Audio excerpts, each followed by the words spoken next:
Hello दोस्तों, आपका स्वागत है हमारे चैनल चैंपियन जैद पर। मैं हूं आपका दोस्त मोहम्मद जैद। और दोस्तों, आप लोग जैसा कि जानते हैं कि हम लोगों का पेपर पैटर्न सीरीज चल रहा है। ठीक है, तो पिछले लेक्चर में मैंने बताया कि इंग्लिश के पेपर को कैसे आप लोग अच्छे से प्रेजेंट कर सकते हैं।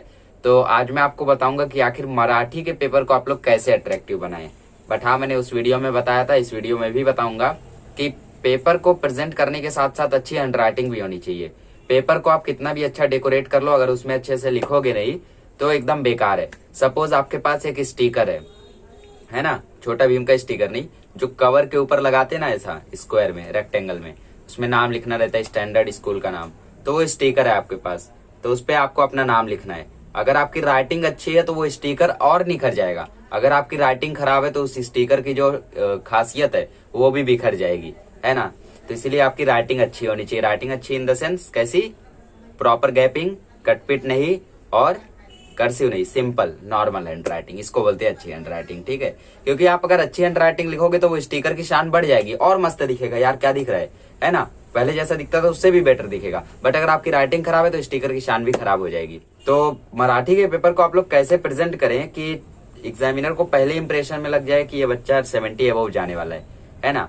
तो चलिए मैं आपको बताता हूँ कि आखिर मराठी के पेपर को प्रेजेंट करते समय कौन सी बातों का ध्यान रखना है, कैसे लिखना है, क्या लिखना है। मैं अपने भी थोड़े सीक्रेट्स आपको बताऊंगा कि कितने पेपर्स को सॉल्व किया था, कितने हैं अभी मेरे पास।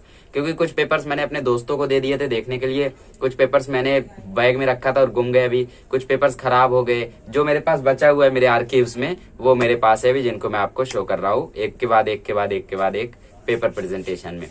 तो चलिए देखते हैं मराठी का पेपर प्रेजेंटेशन। तो चलिए गाइस देखते हैं पेपर प्रेजेंटेशन मराठी का।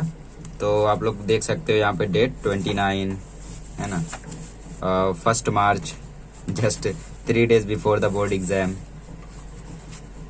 ठीक है, तो जैसा कि मैंने आपसे बताया था कि आई वॉज इल टिल 26 फरवरी, और उसके बाद मैंने सॉल्व करना शुरू किया था। पहले मैंने इस पे सॉल्व किया, फिर मेरा एक दोस्त था जिसको मैंने कुछ पैसे दिए और बोला भाई ऐसा पेपर तू ला सकता है क्या, because I was not aware of the shops. मैं ज्यादा घर से बाहर जाता नहीं था, so I was not knowing that where I will get these papers. तो उसने मेरे लिए 4 पेपर लाया और वो चारों पेपर मैंने आज आपके लिए संभाल के रखे, क्योंकि मुझे पता था एक दिन आएगा जब मैं अपने जूनियर्स को मदद करूंगा इससे, है ना। तो आपको मैं मराठी का आज दिखाने वाला हूँ, जिसको मैंने 1 मार्च को किया था। और इसके साथ ही मैं आपको इसके थोड़े डुप्लीकेट्स भी दिखाऊंगा। डुप्लीकेट्स इन द सेंस, अगर आपको इस पे नहीं करना है तो आप लोग खुद से भी बना के ऐसा कर सकते हो, है ना। This is English paper. Marathi कौन सा है भाई?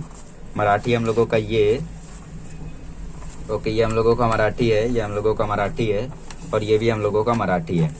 और भी बहुत सारे थे, but as you know what happened to them. ठीक है, नहीं मालूम है तो पिछले वीडियोस जरूर देख लो। ठीक है, पेपर प्रेजेंटेशन के जितने वीडियोस आ रहे हैं किसी को बिल्कुल मत मिस करो। तो सबसे पहले मैं बात करता हूँ मेन पेपर की। तो सेंटर नंबर आपको यहाँ पे लिखना है 9204, आपके हॉल टिकट पे रहेगा। सीट नंबर है 338419। वर्ड्स में लिखना है 3,38,419।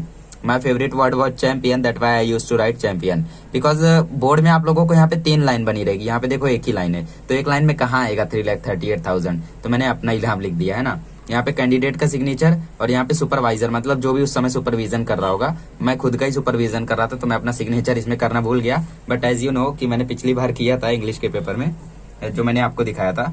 ठीक है, फिर सप्लीमेंट नहीं लिया तो यहाँ पे 0 डाल के 1 कर दो। मराठी लैंग्वेज ऑफ आंसर हमेशा इंग्लिश रहेगा, और डेट यहाँ पे लिखना है। पेपर में कब डालोगे? जब मैथ का पेपर रहेगा तो मैथ 1, साइंस का साइंस 1, सोशल साइंस पे 1, है ना, ऐसा।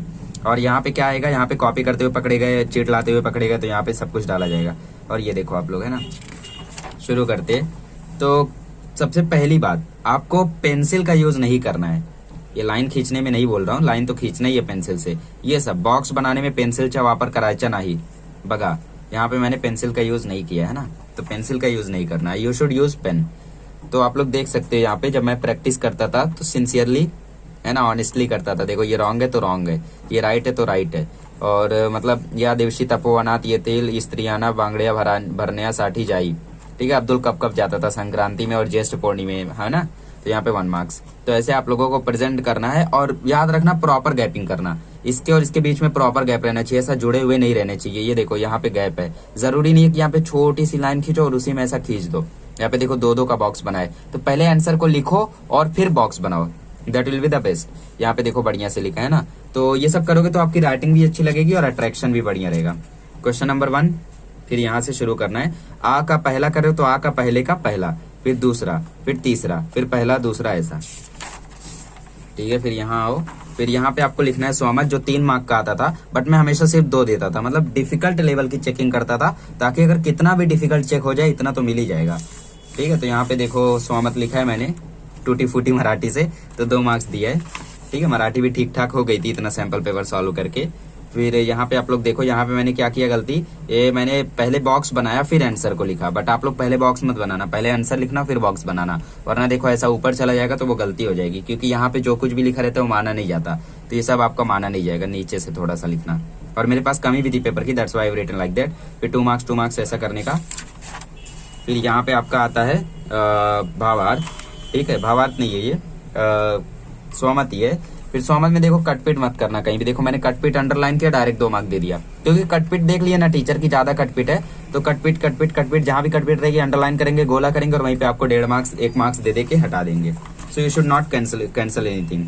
ठीक है, सबसे पहले 10 बार सोच लो लिखने से पहले, तो ज्यादा बेटर रहेगा।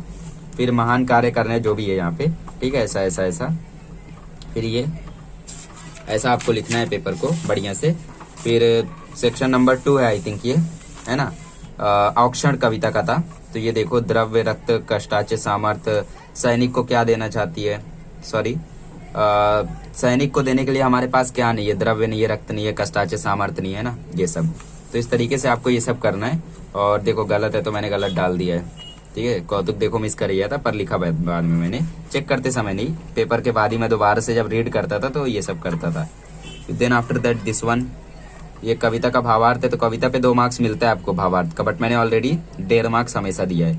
ठीक है, 2 पैराग्राफ करके लिखो तो ज्यादा बेटर रहता है। पहले पैराग्राफ में क्या कहा है, किसके बारे में है, फिर दूसरे पैराग्राफ में जो लाइन दी है उसका मतलब। फिर ये क्या आता है, ये आता है रसग्रहण, तो कवि का नाम, विषय क्या है, शब्दांचे, अर्थ, ऐसा।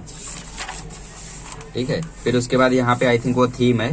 ठीक है, थीम है, और यहाँ पे आई मानून स्वतः संभाल कर देण्यासाठी विनोनी के लिए, ऐसा मेरे को आज भी याद है ना। तो इस पे 1.5 मार्क्स ही सिर्फ दिया है, बट आपको 2 मार्क्स पॉसिबल है, बिल्कुल मिल सकते हैं। ओके, फिर यहाँ पे आपका आता है सूर्य और पंडित के बीच में क्या कन्वर्जेशन हुआ होगा वो लिखना है।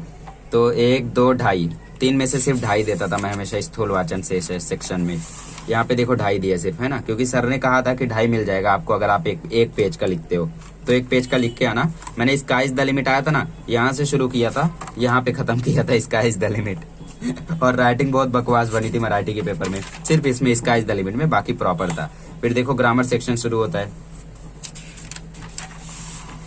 देखो यहाँ पे गलत है तो गलत है। ठीक है, यहाँ पे देखो, यहाँ पे भी मिस्टेक थी इसीलिए आधा मार्क्स दिया, यहाँ भी मिस्टेक है तो आधा ही दिया, ये लगाया था इसलिए आधा मिला, ये लगाया तो आधा मिला, वरना 1 मिल जाता अगर ये गलती नहीं होती। तो जहाँ पे गलतियां रहती थी अंडरलाइन कर देता था। फिर लेटर राइटिंग 6 मार्क्स का आता था, हमेशा 4.5 या 4 देता था मैं, उससे ज्यादा नहीं देता था। तो मांगनी पत्र के साथ साथ आप लोगों को लास्ट में यहाँ पे खत्म हुआ है। तो जरूरी नहीं है कि आप लोग राइटिंग स्किल में सिर्फ इसी पेपर में प्रैक्टिस करें, you can use also this one. ठीक है, तो उसके बाद लास्ट में मार्क्स भी मैं दिखा देता हूँ, ऐसे आप लोगों को लिखा जाएगा। क्वेश्चन नंबर 1 जो कि 18 मार्क्स का रहता था आई थिंक, कितने मार्क्स का रहता है क्वेश्चन नंबर 1, सेक्शन नंबर 1, उसमें आप लोगों का 2 पैसेज रहता है 7-7 मार्क्स का, और 4 मार्क्स का एक अनसीन पैसेज, तो 18 मार्क्स का रहता है, तो उस 18 में से 14। फिर 16 मार्क्स का रहता है पोयम वाला, तो 16 में से 13। स्थूल वाचन 6 मार्क्स का, तो 6 में से 5। ग्रामर 16 मार्क्स का, 16 में से 15। राइटिंग स्किल 25 मार्क्स का, 26 मार्क्स का, 26 में से 17, तो 64 मिला। मेरे मार्क्स आखिर बढ़े कहाँ, मेरे मार्क्स यहाँ बढ़ गए, यहाँ बढ़ गए, और कविता वाले में बढ़ गए, लास्ट में बोर्ड में यहाँ मार्क्स बढ़ गए, जिसकी वजह से 64 73 में कन्वर्ट हो गया। ओके, तो ये तो था मराठी। ठीक है, चैंपियन पर मत ध्यान दो, ये तो मेरा फेवरेट वर्ड है, हमेशा ही रखता हूँ। सो मराठी आप लोग इसमें भी प्रैक्टिस कर सकते हो। देखो centre number, seat number, candidate signature, examiner signature जो कि मैं ही हूँ, है ना, मेरी सिग्नेचर है ये, तो ऐसा मैं अपने से ही सब कुछ कर लेता था। ठीक है, देख सकते हो यहाँ पे कैसा प्रैक्टिस करने। ये देखो, ये शायद आई थिंक बोर्ड में आया था ये क्वेश्चन, जनोबा रेगे जिसका आंसर था, बट वो क्वेश्चन था नेहमी तिरके बोलना रे। देखो इसी तरीके से लिखने का आप लोगों को। ठीक है, इस तरीके से आप लोग खुद के पेपर भी बना सकते हो। मैंने पूरी एक बुक फाड़ दी थी और उसी में से इतना बना के रखा था, डेली प्रैक्टिस करता था। मतलब 26 फरवरी के बाद आई थिंक मैंने कुछ 20 सैंपल पेपर्स को सॉल्व किया होगा, 20 सैंपल पेपर। 26 के बाद जब मेरी थोड़ी सी ठीक हुई थी तबीयत, 27, 28, 29, 30 मिला के। तो यहाँ पे देख सकते हो आप लोग। ठीक है, देख सकते हो आप लोग, रसगनाड़ी होगी सर्वकार्ड सुखदाता वाला, ऐसा। ठीक है। तो इसी तरीके से आपको पेपर को प्रेजेंट करना है।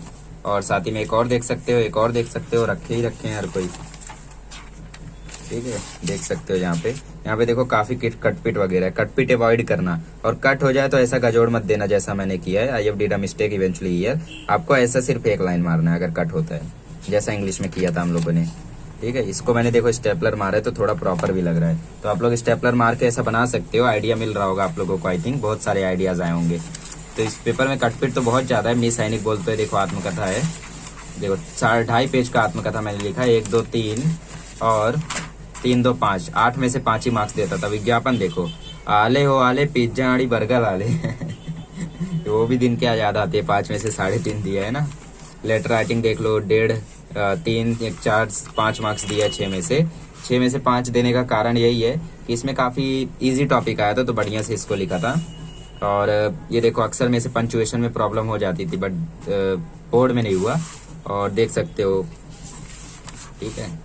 तो इस तरीके से आपको मराठी का पेपर को प्रेजेंट करना है। और अगर आपको ये पेपर का पीडीएफ चाहिए तो आप मुझे टेलीग्राम पे ज्वाइन कर सकते हो और इंस्टाग्राम पर भी मिल सकते हो, और वहां पे मैं आपको प्रोवाइड कर दूंगा। देख सकते हो आप इन सभी को कितने बढ़िया हैं, है ना। त्वरा करा रमेश ब्यूटी पार्लर, है ना। स्त्रियांसाठी 20% सूट, आमची वैशिष्ट्य लवकर यावे, सुंदर यावे। तो ऐसा ऐसा बना के बढ़िया से, यही सब तो मैंने आपको बताया है। चलिए इसी के साथ मैं वीडियो को स्टॉप करता हूँ। आई होप कि आप लोगों को पसंद आया होगा वीडियो, और अगले लेक्चर में मिलेंगे तो हम लोग देखेंगे हिंदी का पेपर प्रेजेंटेशन।